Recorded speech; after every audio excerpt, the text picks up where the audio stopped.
Good afternoon press, नमस्कार, स्वागत है आप सबका, सब गेस्ट का। थोड़ा सा हमारा डिले हुआ है, इसके लिए माफ़ी चाहती हूँ, पर अब हम लोग शुरू करने जा रहे हैं अपनी प्रेस कॉन्फ्रेंस। मैं आपको इस फिल्म के बारे में थोड़ा सा ब्रीफ देना चाहूँगी। 4 फुटिया छोकरे, ये नाम क्यों रखा गया? Can I request people to be quite please? Thank you. अब क्या है ना, मैं एंकर बनी हूँ तो थोड़ा तो मुझे टॉलरेट करना पड़ेगा प्रेस को, अभी रेगुलर है ये। तो इस फिल्म की कहानी का मैं थोड़ा सा ब्रीफ आप लोगों को देना चाहूँगी। 4 फुटिया छोकरे, 4 फुट ऊंचे लड़के। हमारे नॉर्थ में आज भी कई गाँव में बच्चों को क्राइम के लिए इस्तेमाल किया जाता है, पैसा देके उनसे मर्डर्स कराए जाते हैं। छोटे छोटे बच्चों का फ्लैश ट्रेड होता है, उनको गांवों से उठा करके शहरों में बेच दिया जाता है ब्रॉथल्स में। तो इस इशू के आसपास बेस्ड है ये। पे शूट करना पड़ रहा है। आगे चलेंगे, फिर आगे जाके क्या लाइट बढ़ जाने वाली है? कौन सा कैमरा लाता है? First, I will request Santoshi ji to speak something about Manish. He has just seen a little bit of his work. नमस्कार। मनीष जैसे कह रहे हैं कि आप आपसे बहुत साल से काम करो मेरे साथ। Whatever I have understood about him, क्या करेंगे? he is a very hardworking, sincere, honest. इतना बड़ा के फायदा क्या होगा? And when I heard about this film, when I saw the footage, the edited footage also, what I appreciate is that he has made a very sincere, honest film, a bold film. Because everybody wants to make a shortcut for success. They all try to make all kind of comedy, sometimes not a sensible comedy, other comedy also people attempt just to grab attention. And under these circumstances, a man coming up with a very purposeful, hard-hitting film. And not like a boring film, it seems to be very interestingly told, engagingly told. That is always a good thing about it. And I wish the film succeeds in a very big way. As I remember, Manisha was also congratulating the producers who have stood with him on this subject and stood all the way and supported him to realize his dream and make this film possible. So my heartiest congratulations to the producers and Manish and the entire cast and the team for Chart to get to all the best. Thank you, sir. I will request Vibha ji to talk about this subject because Vibha ji हमेशा women-centric subjects की तरफ ज़्यादा झुकती हैं। तो उनसे मेरी जो बातचीत हुई उसमें उन्होंने रीज़न यही बताया कि औरत की स्ट्रेंथ, उसकी मल्टीटास्किंग, किस तरीके से वो सिचुएशन को फेस कर पाती है without showing much of aggression and all. So let us here from her.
और जिस तरह से उन्होंने काम किया, आई डोंट थिंक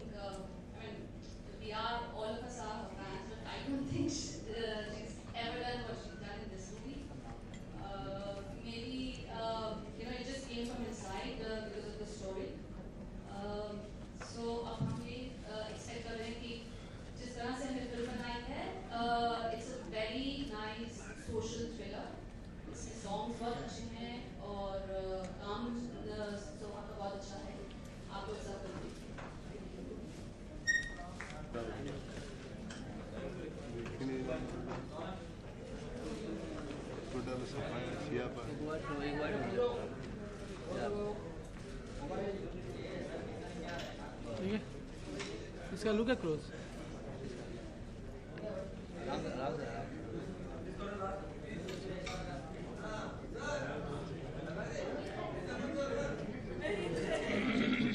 चिल्ला हो रहे सब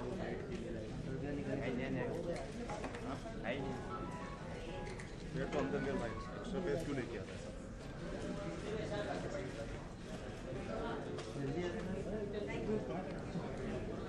Any question answers from press?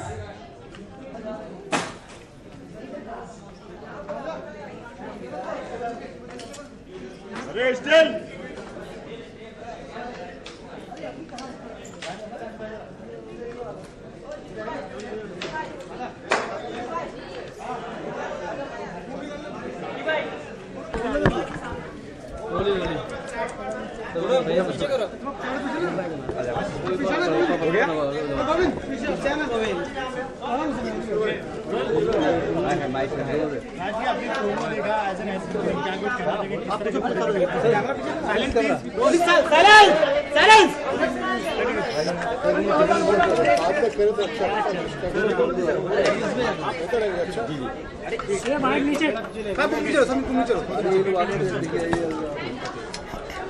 ऐसा है कि प्रमोद देखी मैंने अभी, जैसे मैंने कहा कि मनीष की काबिलियत पर हमेशा मुझे विश्वास था, भरोसा था।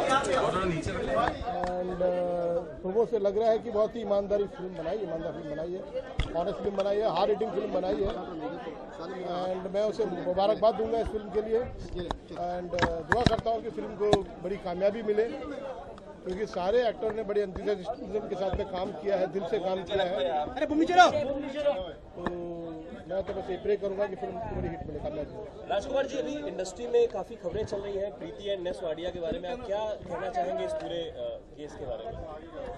सच्चाई क्या है ये तो मैं नहीं जानता हूँ, प्रीति को मैं अच्छी तरह जानता हूँ। प्रीति बहुत ही honest and hard working sincere artist है एंड काफ़ी करेजियस है। पहले भी एक दो बार जिस तरह का उसने कदम उठाए हैं, जिस तरह की बातचीत की है, काफ़ी आउटस्पोकन है। तो अगर जो प्रीति जो कह रही है वो सही है, सच है, तो जो कदम उसने उठाया मैं उसको सराहूँगा। मैं बिल्कुल सराहनीय है। एंड जैसे जुल्म करना, गलत काम करना गलत है, तो उसी तरह गलत काम को बर्दाश्त करना, चुप रहना भी बहुत बड़ा गलत गलती है। तो प्रीति ने जो कदम उठाया है वो बिल्कुल सही है, सराहनीय है एंड मैं उसके साथ हूँ। ये शोमैन कब फिल्म बनाने वाला है? आपकी फिल्म अगली कब आ रही है? प्लानिंग चल रही है मेरी, अगले महीने शुरू करने का मेरा इरादा है। बिल्कुल अगर अलग तरह की फिल्म कर रहा हूँ मैं, different kind of film, different kind of a subject. तो जैसे ही शुरू होगी एक हफ्ते में बता दूंगा मैं आपको। सर, इस फिल्म में भी एक लड़की जो है अकेले लड़ाई लड़ रही है, और जिस तरह से प्रीति ने बोला था कि बॉलीवुड उनका कोई साथ नहीं दे रहा, तो क्या आप प्रीति का सपोर्ट करेंगे इस? बिल्कुल, मैंने तभी कहा, मैंने I don't know the truth, because Preeti से मिला नहीं अभी तक, मिलूंगा प्रीति से, लेकिन मुझे विश्वास है प्रीति यदि गलत बात या किसी गलत पब्लिसिटी के लिए झूठ नहीं बोलेगी, मैं ऐसा समझता हूँ। तो इसीलिए मैं कहता हूँ कि कोई भी लड़की, मुझे नहीं लगता कि ऐसे कोई आरोप किसी पर लगाएगी, पर्टिकुलरली जिस स्टेटस में है प्रीति, उसे काफ़ी बर्दाश्त किया होगा, काफ़ी साइलेंट रही होगी, कोशिश की होगी उसने कि बात इस तरह ना उछले, लेकिन जब बर्दाश्त के बाहर होगी तो उसने मेरे ख्याल से कदम उठाया है। तो मुझे लगता है कि प्रीति नहीं, कोई भी लड़की इस तरह का से प्रॉब्लम में फंस जाए, तो ये मेरे ख्याल से लगता है कि जिम्मेदार इंसान, चाहे वो मर्द हो औरत हो, उनको साथ देना चाहिए, खड़ा होना चाहिए। आखिरी बात सर, ये इस पे अपडेट ये है कि नेस वाडिया के डैडी ने आरोप लगाया कि प्रीति की तरफ से फोन आया अंडरवर्ल्ड की तरफ से, परेशान ना किया। कुछ कहना चाहिए? भी नहीं जानते थे, जैसे हम तो वही पढ़ रहे हैं जैसे अभी आपने बताया, इसी के बारे में। मुझे नहीं लगता है कि प्रीति उस तरह कदम उठाएगी, उस तरह काम करेगी, जहाँ तक मैं प्रीति को जानता हूँ, बिकॉज वो इंडस्ट्री की है, मैंने साथ काम नहीं किया है, लेकिन अच्छी तरह से परिचित हूँ वगैरह। उस तरह की लड़की नहीं है वो। She is a very good girl, decent girl, hard working girl and a self respecting girl. Thank you sir.